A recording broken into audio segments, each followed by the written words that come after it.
সুশীল নামীয় কিছু কুশীল তারা এখন মায়া কান্না কাঁদে। খবরদার, হুঁশিয়ারি উচ্চারণ করতে চাই, 5ই আগস্টের স্বাধীনতা সংগ্রামের বিরুদ্ধে, গণ অভ্যুত্থানের চেতনার বিরুদ্ধে যারা কথা বলবে, পিঠের চামড়া থাকবে না। আওয়ামী লীগের রাজনীতি গুম আর খুনের রাজনীতি। আওয়ামী লীগের রাজনীতি আমার টাকলা টাকলা যুবক সন্তানদেরকে মায়ের বুক থেকে কেড়ে নিয়ে গুমের রাজত্ব কায়েম করবার রাজনীতি। এই বাংলাদেশ আর কখনো ভারতের করদলগত হবে না। এই বাংলাদেশকে ভারতের অঙ্গরাজ্য বানাবার স্বপ্ন পূরণ হবে না। কট্টরপন্থী হিন্দুত্ববাদের আখড়া বাংলাদেশে পরিণত করতে দেওয়া হবে না। 5ই আগস্টের বিপ্লবকে যদি কেউ ছিনতাই করতে চায়, এদেশের ম্যাক্সিমাম জনগণের চিন্তা চেতনার বিরুদ্ধে যদি নতুন করে ষড়যন্ত্র দানা বেঁধে উঠবার চেষ্টা করে, তোমরা সেই ষড়যন্ত্রকে রুখে দেওয়ার জন্য রাজপথে নেমে আসবে। من تبعهم ودعا بدعوتهم إلى يوم الدين. أما بعد، أعوذ بالله من الشيطان الرجيم. بسم الله الرحمن الرحيم. ولا تحسبن الله غافلا عما يعمل الظالمون إنما يؤخرهم ليوم تشخص فيه الأبصار. صدق الله العظيم. বাংলাদেশ খেলাফত মজলিস মাধবপুর উপজেলা শাখা কর্তৃক আয়োজিত আজকের এই সমাবেশে উপস্থিত সংগ্রামী সভাপতি, উপস্থিত বাংলাদেশ খেলাফত মজলিসের কেন্দ্রীয় জেলা ও উপজেলা পর্যায়ের দায়িত্বশীল নেতৃবৃন্দ, উপস্থিত ওলামা পরিষদ সহ স্থানীয় ওলামা নেতৃবৃন্দ, বিভিন্ন রাজনৈতিক দল ও গোষ্ঠীর সমবেত দায়িত্বশীল নেতৃবৃন্দ, মাধবপুরের সর্বস্তরের তৌহিদি জনতা, বাংলাদেশ খেলাফত মজলিস, খেলাফত যুব মজলিস ও ছাত্র মজলিসের বিভিন্ন ওয়ার্ড, ইউনিয়ন ও উপজেলা পর্যায় থেকে সমবেত আমার প্রিয় কর্মীবৃন্দ, আমরা আজকে ঐতিহাসিক আগস্ট বিপ্লবের 1 মাস পূর্ণ করতে চলেছি। এই পর্যায়ে আমি আজকের এই সমাবেশে দাঁড়িয়ে মহান রব্বুল আলামিনের দরবারে শুকরগুজারি আদায় করছি, যিনি দীর্ঘ 16 বছরের ফ্যাসিবাদী স্বৈরাচারী বাংলাদেশের মানুষের বুকের উপর চেপে বসা জগদ্দল পাথরের ন্যায় জালিম শাহী হাসিনাকে উৎখাত করে এদেশের মানুষের জীবনে স্বস্তি ফিরিয়ে দিয়েছেন। আমি শ্রদ্ধা ভরে স্মরণ করছি ছাত্র জনতা সহ ফ্যাসিবাদ বিরোধী আন্দোলন এবং সংগ্রামে যারা অকাতরে বুকের রক্ত ঢেলে দিয়ে বাংলাদেশের মাটি এবং মানুষকে তারা মুক্ত করেছে। এদেশের মানুষের মুক্তির জন্যে, মানুষের অধিকারের জন্যে, ন্যায় এবং ইনসাফের জন্যে, জুলুম এবং শোষণের অবসানের লক্ষ্যে শত শত হাজারো মায়ের বুক খালি করে আমার যে সকল দামাল ছেলেরা, সন্তানেরা, বোনেরা, মায়েরা, বাবারা যারা তাদের জীবন দিয়েছেন, শাহাদাত বরণ করেছেন, সকল ইমানদার শহীদ এবং অন্যান্য আত্মদানকারীদের শ্রদ্ধা করে আমি স্মরণ করছি। সেই সঙ্গে আমি আজকের এই মঞ্চে দাঁড়িয়ে স্মরণ করছি 2009 সালে পিলখানা ট্র্যাজেডিতে শাহাদাত বরণকারী দেশপ্রেমিক 57 জন সেনা কর্মকর্তাকে। স্মরণ করছি 2013 সালের শাপলা চত্বরে জালিমের বুলেটের আঘাতে ঝাঁঝরা হয়ে যাওয়া নবী প্রেমিক হেফাজতের কর্মী এবং আলেম ছাত্র জনতা ও তৌহিদি শাহাদাত বরণকারীদেরকে। স্মরণ করছি 2014, 15, 16 সালে ফ্যাসিবাদের গুম, খুন, হত্যাকাণ্ডের শিকার বিরোধী নেতাকর্মীদেরকে। স্মরণ করছি 2021 সালে নরঘাতক গুজরাটের কসাই নরেন্দ্র মোদীর আগমনকে রুখে দেওয়ার প্রত্যয়ের দীপ্ত হেফাজতে ইসলামের শাহাদাত বরণকারী নেতাকর্মীদেরকে।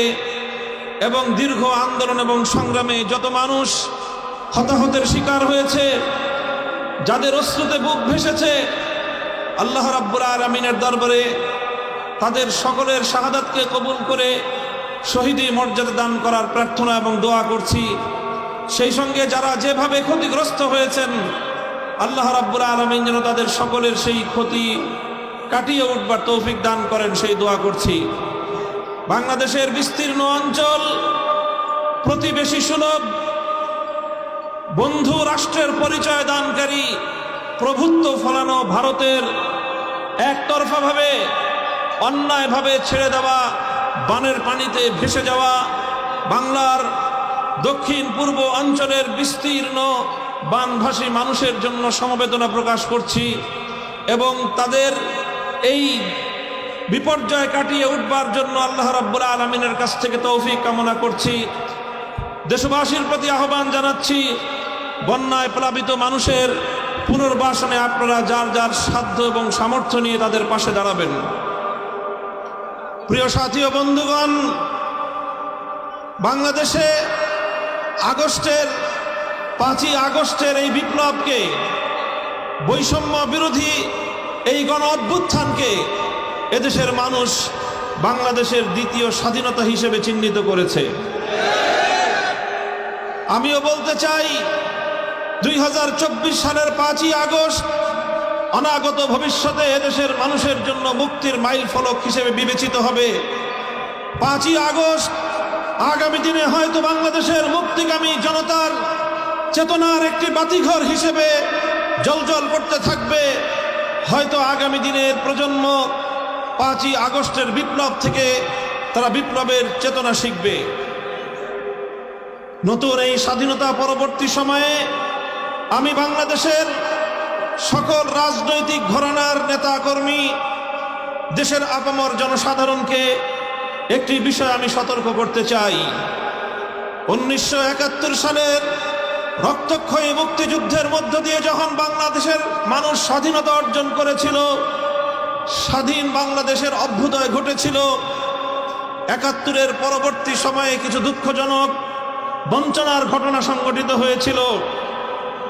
1971-এর স্বাধীনতা অর্জিত হয়েছিল ইসলামের কথা বলে, 1971-এর স্বাধীনতা অর্জিত হয়েছিল জালিমের বিরুদ্ধে মুসলিমের অধিকার আদায়ের সংগ্রামের নামে। 1971-এর স্বাধীনতা অর্জিত হয়েছিল এদেশের স্বাধীন মাটিতে কোরআন সুন্নাহ বিরোধী কোনো আইন প্রণীত হবে না, এই অঙ্গীকারের মধ্য দিয়ে। এরপর অত্যন্ত দুঃখ এবং পরিতাপের সাথে দেশের মানুষ লক্ষ্য করল, 1972 সালে একটি সংবিধান প্রণীত হলো, যে সংবিধান 1971-এর মুক্তিযুদ্ধের মুখপাত্র ছিল না, যে সংবিধানে 71-এর মুক্তিযুদ্ধের চেতনা বাস্তবায়িত হয়নি। 1972 সালের সংবিধানের মধ্য দিয়ে মূলত আমাদের পার্শ্ববর্তী বন্ধু পরিচয় দানকারী প্রভুত্ব ফলানো ভারতের চাপিয়ে দেওয়া প্রেসক্রিপশন বাস্তবায়িত হয়েছিল। মুক্তিযুদ্ধের চেতনা বিরোধী মৌলিক নীতিমালাগুলোকে পুঁজি করে বাংলাদেশের গণমানুষের অভিপ্রায়, মানুষের ইচ্ছা, মানুষের চেতনা, মানুষের দীর্ঘ সংগ্রামের যে ঐতিহ্য, সে ঐতিহ্যকে ভুলুণ্ঠিত করে, সে ঐতিহ্যকে বৃদ্ধাঙ্গুলি প্রদর্শন করে ভারত সরকারের শিখিয়ে দেওয়া, তাদের লিখে দেওয়া সংবিধান বাংলাদেশের মানুষের উপর চাপিয়ে দেওয়া হয়েছিল। আর সেভাবেই 1971-এর মুক্তিযুদ্ধের সফলতাকে ছিনতাই করা হয়েছিল। কাজেই সেই 71-এর স্বাধীনতা পরবর্তী বাংলাদেশের মুক্তিযুদ্ধের চেতনা ছিনতাইয়ের ঘটনা থেকে আজকের প্রজন্মকে আমি শিক্ষা গ্রহণ করে সতর্ক থাকবার জন্য আমি আহ্বান জানাই। তোমরা পাড়ায় পাড়ায় দুর্গ করো, তোমরা পাড়ায় পাড়ায় পাহারাদারি বসো, তোমরা মসজিদে মসজিদে ধর্ম মত নির্বিশেষে সমস্ত জনগণকে নিয়ে ঐক্যের প্ল্যাটফর্ম করে সংগ্রাম পরিষদ গড়ে তোলো। 5ই আগস্টের বিপ্লবকে যদি কেউ ছিনতাই করতে চায়, এদেশের ম্যাক্সিমাম জনগণের চিন্তা চেতনার বিরুদ্ধে যদি নতুন কোন ষড়যন্ত্র দানা বেঁধে উঠবার চেষ্টা করে, তোমরা সেই ষড়যন্ত্রকে রুখে দেওয়ার জন্য রাজপথে নেমে আসবে।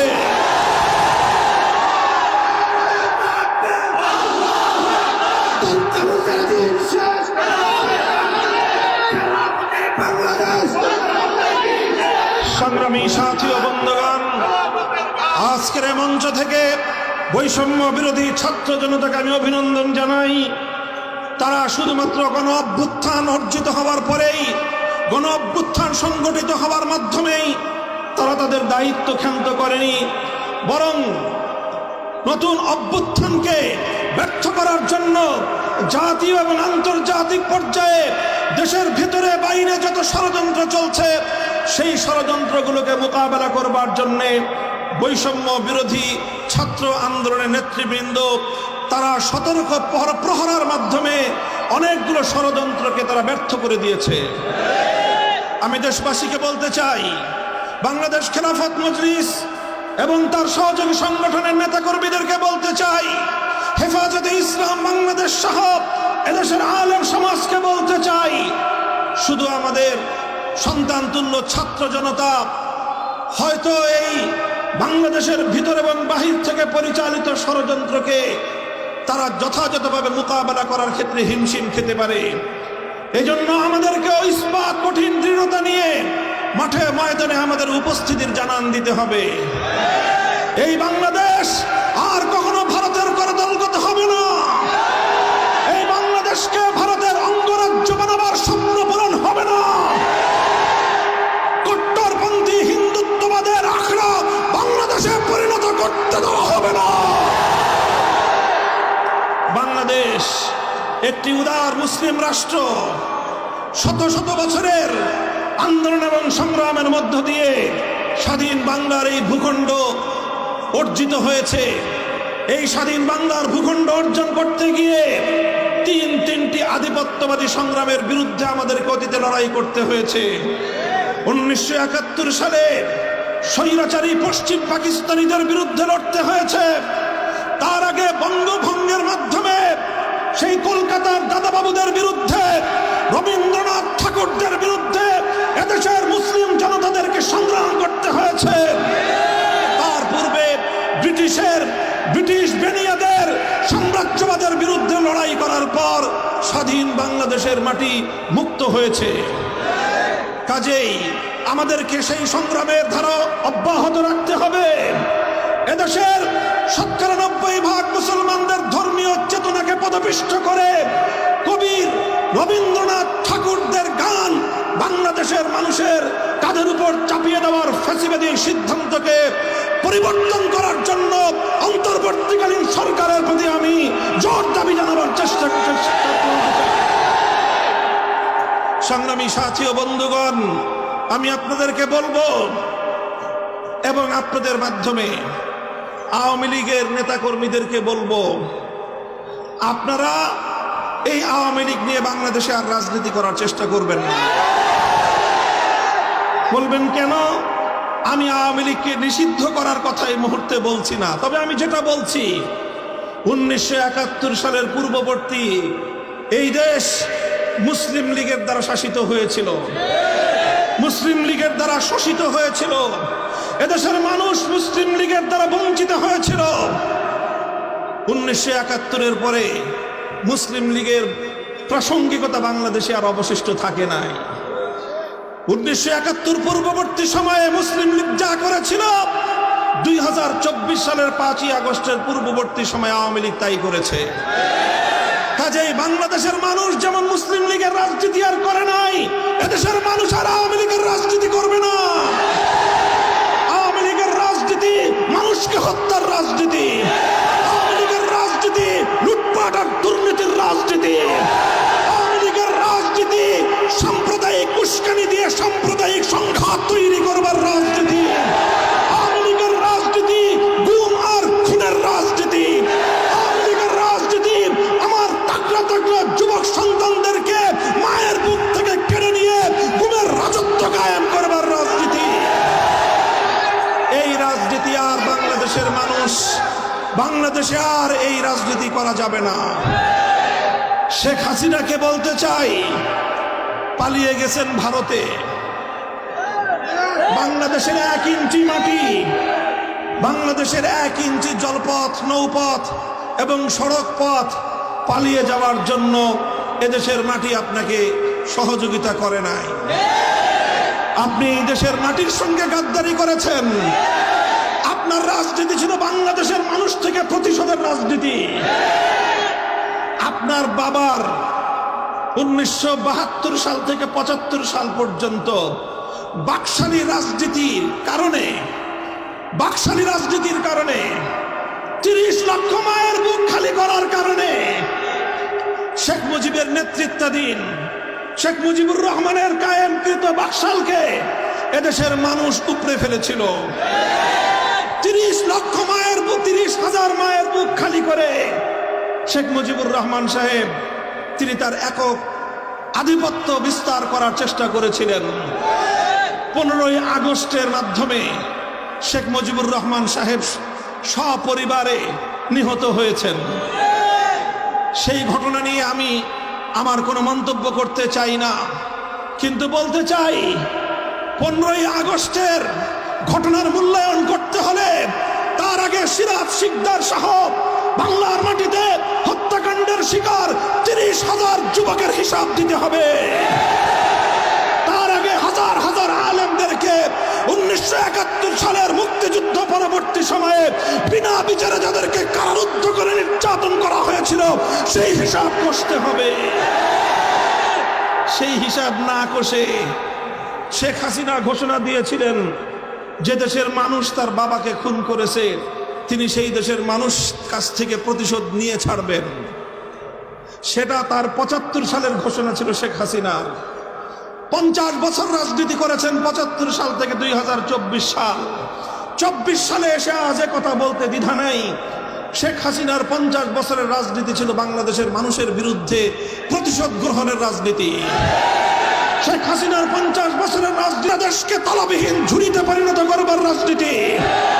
শেখ হাসিনার 50 বছরের রাজনীতি ছিল বাংলাদেশের মানুষের মধ্যে একটি এমন বিভক্তি তৈরি করতে এই জাতি যেন আর কোনোদিন ঐক্যবদ্ধ হতে না পারে। কিন্তু আজ বাংলাদেশের আবার বৃদ্ধ বনিতা এক কাতারে দাঁড়িয়ে গেছে।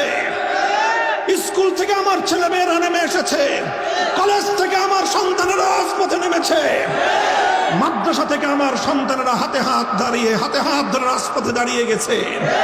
সকল varsity, public varsity, private university থেকে সকল ভেদাভেদ ভুলে গিয়ে, গরিব এবং ধনীর সমস্ত পার্থক্য ভুলে গিয়ে, মাদ্রাসা এবং স্কুল কলেজের ভেদাভেদ ভুলে গিয়ে, হিন্দু বৌদ্ধ মুসলমান ধর্মীয় পার্থক্য ভুলে গিয়ে মানুষ হিসেবে তারা মানুষের হাতে হাত ধরে অন্যায় এবং জুলুমের বিরুদ্ধে টেকনাফ থেকে তেতুলিয়া তারা দুর্বার প্রতিরোধ আন্দোলন গড়ে তুলেছিল। এই ঐক্যই হলো বাংলাদেশের শক্তি। এই ঐক্যই হলো বাংলাদেশের শক্তি। শেখ হাসিনা এবং আওয়ামী লীগের রাজনীতি ছিল এদেশের এই মানুষের মধ্যে যেন কোনোদিন ঐক্য প্রতিষ্ঠিত হতে না পারে। আজও বাংলাদেশে শেখ হাসিনার দোসররা আছে, আজও আছে সুশীল নামীয় কিছু কুশীল, তারা এখন মায়া কান্না কাঁদে। খবরদার, হুঁশিয়ারি উচ্চারণ করতে চাই, 5ই আগস্টের স্বাধীনতা সংগ্রামের বিরুদ্ধে, গণ অভ্যুত্থানের চেতনার বিরুদ্ধে যারা কথা বলবে পিঠের চামড়া থাকবে না। সংগ্রামী সাথী ও বন্ধুগণ, 5ই আগস্টের এই অভ্যুত্থান চূড়ান্ত সফলতা অর্জন করবে সেদিন, যেদিন জুলুম মুক্ত, অবিচার মুক্ত, ন্যায় এবং ইনসাফের বাংলাদেশ গঠিত হবে। আমরা আহ্বান জানাই সকল রাজনৈতিক সংগঠন, আসুন শুধুমাত্র নিজেদের আখের গোছানোর কেউ চিন্তা করবেন না। দেশের এই চলমান দুর্বলতার সুযোগ নিয়ে কেউ বাংলাদেশের মানুষের অধিকার নিয়ে ছিনিমিনি খেলবার চেষ্টা করবেন না। বাংলাদেশের বৃহৎ বিরোধী দল বিএনপি, জামাতে ইসলামী, ইসলামী আন্দোলন বাংলাদেশ, বাংলাদেশ খেলাফত মজলিস, জমিয়তে উলামায়ে ইসলাম, নিজামে ইসলাম পার্টি, এলডিপি, অন্যান্য যতগুলো দল, রাজনৈতিক দল আছে, আসুন আমরা সকলে হাতে হাত রাখি। বাংলাদেশের মানুষ আজকে একটি অর্থনৈতিক মহা সংকটের মুখোমুখি পতিত। শেখ হাসিনা এবং তার দোসররা বাংলাদেশটাকে খোকলা করে রেখে গিয়েছে। হাজার হাজার কোটি টাকা উন্নয়নের নামে পাচার করেছে। শেখ হাসিনার একার পাচারকৃত টাকা আর তার পরিবারের পাচারকৃত টাকা দিয়ে এই বাংলাদেশে হাজারো উন্নয়ন প্রকল্প বাস্তবায়ন করা সম্ভব। তাই আজকে আমি অন্তর্বর্তী সরকারের প্রতি দাবি জানাতে চাই, বিগত ফ্যাসিবাদী সরকারের পাচারকৃত সকল সম্পদ বাংলাদেশে ফিরিয়ে আনতে হবে। শেখ হাসিনা নরেন্দ্র মোদীর ঘরে বসে আমার বাংলাদেশের স্বাধীনতার বিরুদ্ধে, এদেশের ধর্মীয় সম্প্রীতির বিরুদ্ধে ষড়যন্ত্র করছে। তাকে দ্রুত, অতি দ্রুত সময়ের মধ্যে বিচারের মাধ্যমে, আদালতের প্রক্রিয়ার মাধ্যমে, প্রয়োজনে ইন্টারপোলে রেড অ্যালার্ট জারি করার মাধ্যমে হাজারো মায়ের সন্তানের হত্যাকারী শেখ হাসিনাকে ধরে বাংলাদেশের বিচার কার্যকর করতে হবে। আমার 2013 সালের শাপলা চত্বরের শহীদের বিচার করতে হবে। ভারতকে বলবো, প্রতিবেশী আছেন, প্রতিবেশী থাকবেন, আমাদেরকে শোষণ করার চেষ্টা করবেন না, ওই চিন্তা করবেন না। 18 কোটি শাহজালালের সন্তানদেরকে দাবায় রাখতে পারবেন না। বানের পানি দিয়ে আমাদেরকে ভাসিয়ে মারার চেষ্টা করেছিলেন, কি পেয়েছেন? এদেশের মানুষকে এই বন্যার পানি দুর্যোগ আরো বেশি ঐক্যবদ্ধ করেছে। কাজেই সকল আন্তর্জাতিক শক্তিগুলোকে বলি, বাংলাদেশের আভ্যন্তরীণ বিষয়ে এদেশের মানুষের ধর্মীয় চিন্তা চেতনা, ধর্মীয় সম্প্রীতির আদর্শের মধ্যে নতুন করে কেউ বাগড়া বাঁধানোর চেষ্টা করবেন না। মাধবপুরের সর্বস্তরের জনতা এবং আজকের এই উপস্থিতির প্রতি আমার আখেরি পয়গাম, আমরা বিশ্বাস করি চূড়ান্তভাবে যদি ইনসাফ ভিত্তিক ন্যায়ানুগ ধর্ম মত নির্বিশেষে প্রতিটি মানুষের সকল অধিকার যদি নিশ্চিত করতে হয়, একভাবেই সম্ভব। তার জন্য একটাই রাস্তা, একটাই পথ, সেই পথ হলো সৃষ্টিকর্তা মহান রব্বুল আলামিনের পক্ষ থেকে প্রদত্ত রাজনৈতিক ব্যবস্থা, খেলাফত ব্যবস্থা বাস্তবায়ন করতে হবে। তাই আসুন, বাংলাদেশ খেলাফত মজলিস আহ্বান করছে আপনাদেরকে, খেলাফত মজলিসের পতাকা দলে সামিল হয়ে খেলাফত মজলিসে যোগদান করে বাংলাদেশের প্রতিটি অঞ্চলকে, প্রতিটি উপজেলাকে, প্রতিটি ইউনিয়ন ওয়ার্ড, প্রতিটি মসজিদ ভিত্তিক সমাজকে খেলাফতের সংগ্রামী হিসেবে আপনারা গড়ে তুলুন। ইনশাআল্লাহ বাংলাদেশ খেলাফত মজলিস সমমনা অন্য সকল ইসলামপন্থীদেরকে নিয়ে আগামীর বাংলাদেশকে ইসলামী সমাজ ব্যবস্থায় গড়ে তুলবে ইনশাআল্লাহ। প্রস্তুত থাকবেন তো ইনশাআল্লাহ?